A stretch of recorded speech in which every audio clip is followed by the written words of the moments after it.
Интересная новость публикуется Блумбергом, и поэтому предлагаю ознакомиться. Я еще вообще не читал. Это тот случай, когда мои реакции будут естественными, свои также высказываете в комментариях.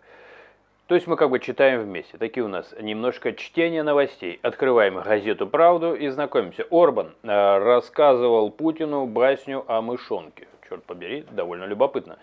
Я помню в фильме голливудском «Охота», там одна девушка рассказала. Мне, говорит, мама в детстве рассказывала историю про зайца и черепаху. Когда она закончила историю, другой персонаж говорит: это мама тебе такое рассказывала? Ну, кто смотрел, тот понял. Я просто думаю, про мышонка что-то из той же области, или давайте знакомиться. Меня заинтриговали мышонком, потому что после черепахи и зайца я уже как-то с опаской смотрю на все эти образы.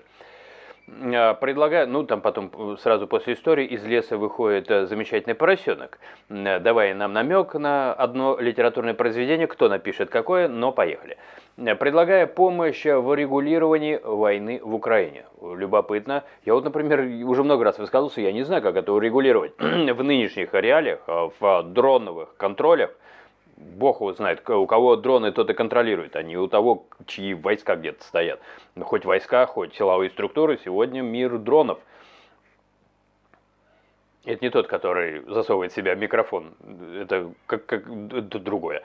Премьер-министр Венгрии Виктор Орбан в телефонном разговоре с Владимиром Путиным в октябре заявил о готовности пойти на многое, чтобы помочь российскому президенту. Ну вот один микрофон себе засовывает регулярно, чтобы помочь. Кстати говоря, Дронова именно так и величают, он чтобы помочь. Помогальщик такой, помогающий. Вот, заявил о готовности пойти на многое, чтобы помочь российскому президенту, в том числе содействовать в урегулировании. А Путин, он унижает, что ли, таким образом? То есть Путин не справляется, что ли? Он говорит: я могу тебе помочь. А тут такой: да, или как? Вот когда это преподносится, эта информация, в чьих интересах? Ну, явно не в интересах Путина, раз ему кто-то помогать что-то собрался, значит, он сам не справляется, что ли? Содействовать в урегулировании, значит, боевых действий в Украине, организовав саммит в Будапеште, пишет Блумберг. Ну уж не знаю, правда это или нет.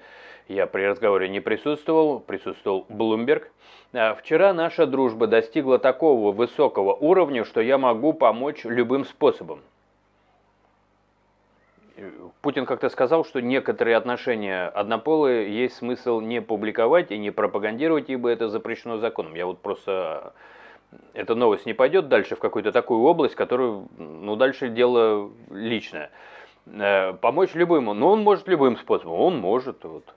Не всякий может любым. Говорится в стенограмме разговора, подготовленной венгерским правительством, и, ну, то есть официально публикуется, и изученной агентством. В любом вопросе, где я могу быть полезен, я к вашим услугам. Не знаю, надо послать к нему Киркорову, пусть пообщаются. Как пишет издание, Орбан вспомнил популярную в Венгрии детскую сказку, вот наконец-то до интересного добрались, на основе басни Изопа о мышке. Черт, просто про Изопа сейчас песню послушал, ну ладно, неважно. Когда от языка страдает Зопа. Ну, пардон, не удержался. Освобождающий льва, попавшего в сеть, после того, как лев пощадил грызуна. Это замечание вызвало смех у Путина. Следует из стенограммы. Он прям засмеялся, говорит: кто звонит, наверное? Говорит: мошенники, что ли, звонят? Он, наверное, удивился. Говорит: вы кто? Он говорит: я тебе сейчас басню расскажу. Представляете, а как он его номер-то нашел? Путин такой думает: а вы куда звоните, наверное, говорит Путин. Отношения между... Он засмеялся. Отношения между правительством Орбана и Кремлем находятся под пристальным вниманием, это нам уже жена Ротенберга рассказывала, под большой лупой, они все за лупой находятся, мирового сообщества. Она так, это практически цитата. Отношения между правительством Орбана и Кремлем находятся под пристальным вниманием в преддверии парламентских выборов в Венгрии. Да, этому сейчас уделяется внимание, это факт. И там оппозиция вроде как очень хорошие проценты набирает, но оппозиция побаивается, что Орбан может использовать какие-то механики, чтобы сохранить свою власть, которые пройдут в эти выходные, комментирует Блумберг. Соцопросы показывают, что ближайший союзник Путина в ЕС может проиграть выборы после 16 лет у власти. Венгрия выступает против помощи Украине, а предвыборная кампания Орбана изображает украинского президента Владимира Зеленского врагом Венгрии. Кстати, ну над этим уже все посмеялись, что обычно, когда предвыборная кампания, то на плакатах должен быть тот, кто предвыбирается. А у Орбана все завешено Зеленским. И некоторые уже шутят просто в Венгрии, что... То есть, ну что, видимо, за него надо голосовать, за Зеленского. Ну, то есть, что Зеленский баллотируется, что ли, в президенты. Но где-то, по-моему, перебарщивает там Орбан с ликом Зеленского на каждом углу. Ну, по крайней мере, мне попадалось такое отношение. Не знаю, если кто-то из Венгрии, напишите, вот правда или нет, что у вас, похоже, выборы Зеленского проходят.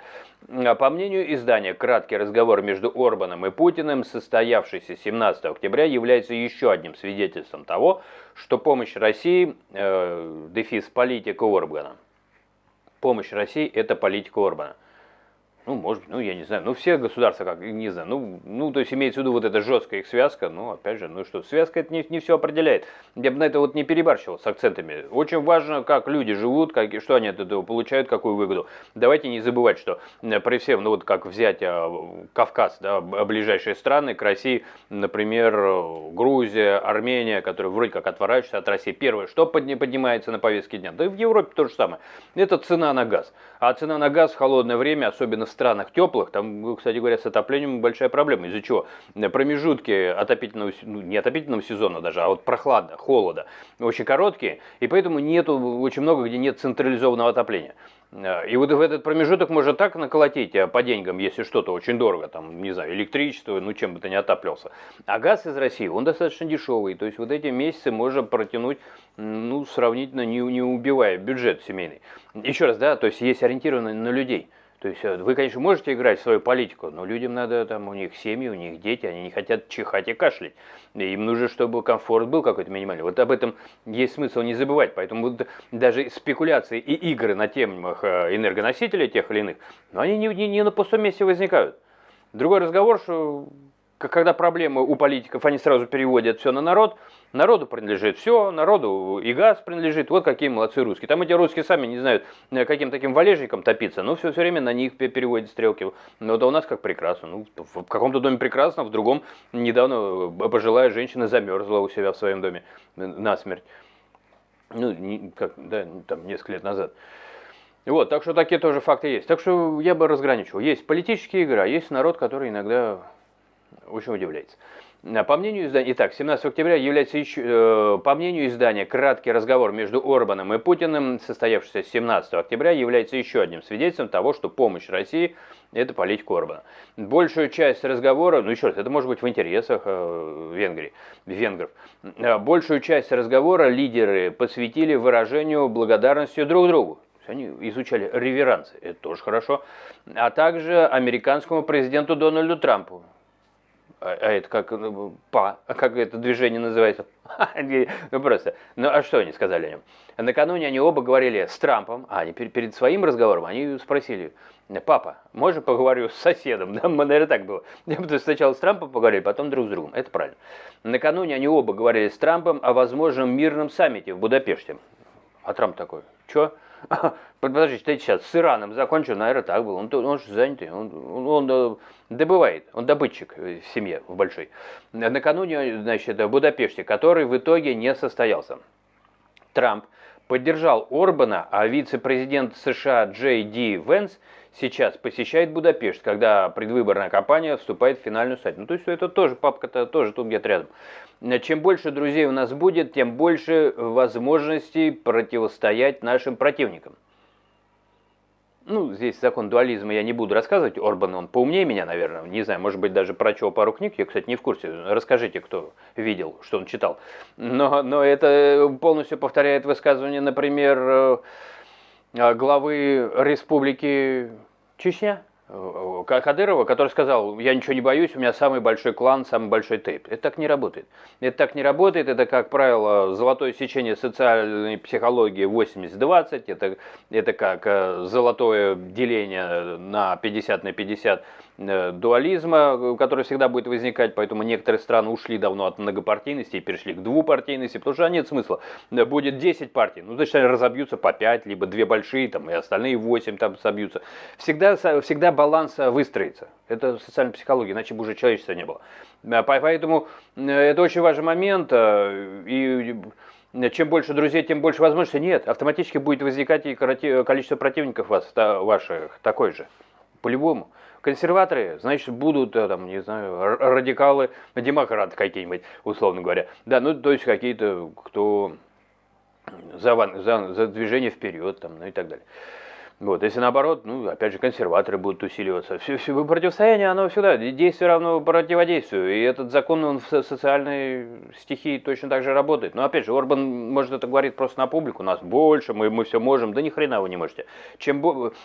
Работает только так. Чем вы агрессивней, тем ваш противник агрессивнее. Вот так работает в дуализме. А так, что нас много, значит, против нас никого не работает. Вы же и разделитесь. Именно поэтому каждая система, которая уничтожала жестко оппозицию, она выпестовывала новую оппозицию, которая уже не фантазировала правами человека, а уже умела хорошо стрелять. Поэтому всегда доходило до бомбистов, террористов, прости господи. Почему? Вы сами их всегда создавали. Именно с жесткостью. Вы с жесткостью создавали себе оппозицию жесткую. Анархистов там, так сказать, и прочих батик Махно. Да, вы их сами создаете. И когда они к власти приходят, это не значит, что лучше для народа. Народ страдает и в том, и в другом случае. Но вы подохнете просто очень тяжело и болезненно, если будете усиливать гайки. Ну, это как если бы я давал совет, но, опять же, на примере огромного количества аналитиков в этом направлении. Тем не менее, так что здесь не согласен с фразой, чем больше друзей, тем больше возможностей противостоять противникам. Тут скорее вопросы методов, а не количества, это все хрень. Здесь вопрос качества. Сказал Орбан согласно стенограмме. Премьер-министр Венгрии также сетовал на то, что он и Путин не могли регулярно встречаться лично, как это было до пандемии. Так, ну, может было во время пандемии просто брать бинокль и сидеть за одним столом с биноклем, в чем проблема-то? Путин же высоко оценил независимую и гибкую позицию Венгрии в отношении, значит, боевых действий в Украине.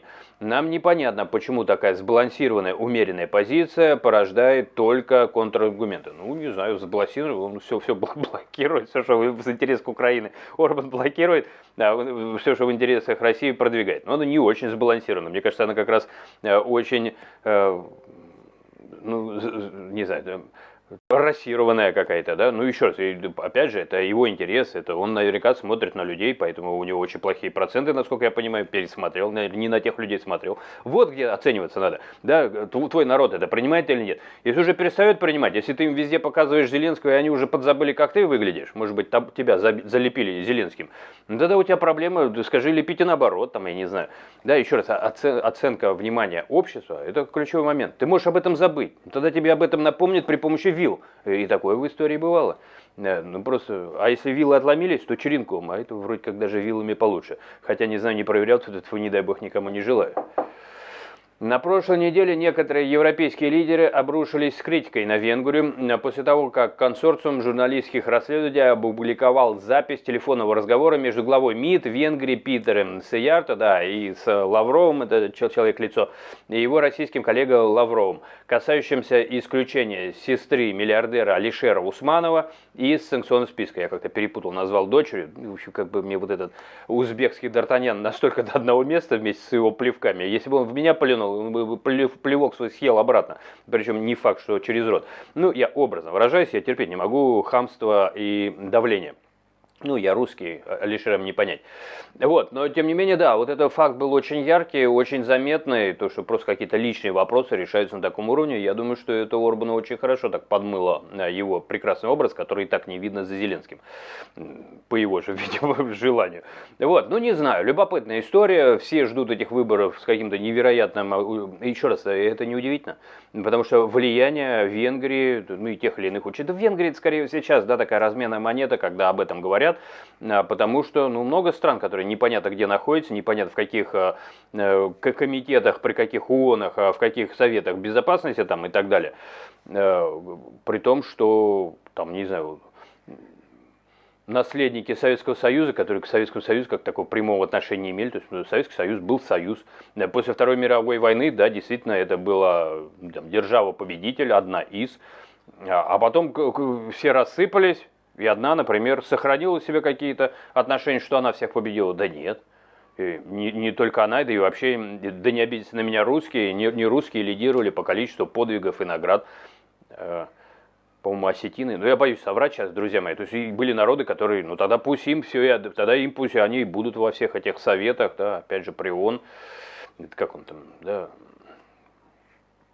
Господи, ну бог с ним, я в термины сейчас могу что-то путать, но смысл уловили, надеюсь. В общем, почитали мы с вами эту новость, да, внимательно, насколько получилось. Вот, я высказал свои мысли, вы не стесняйтесь свои и увидимся. Вот, главное, берегите себя.